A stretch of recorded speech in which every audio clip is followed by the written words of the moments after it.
Lepo smo počeli ovaj intervju sa pesmom. Normalno. Kao i svakog dana. Kako ste danas? Dobro, zato. Dobro je, mogu ti reći da sam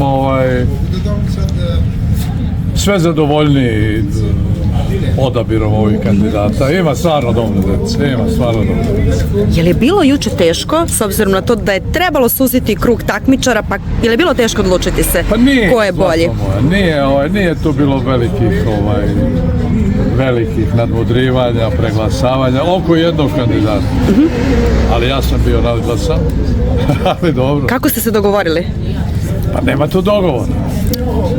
Nadglasan sam, prihvatio sam tako kako je i to je to. A to je bio samo jedan jedini slučaj.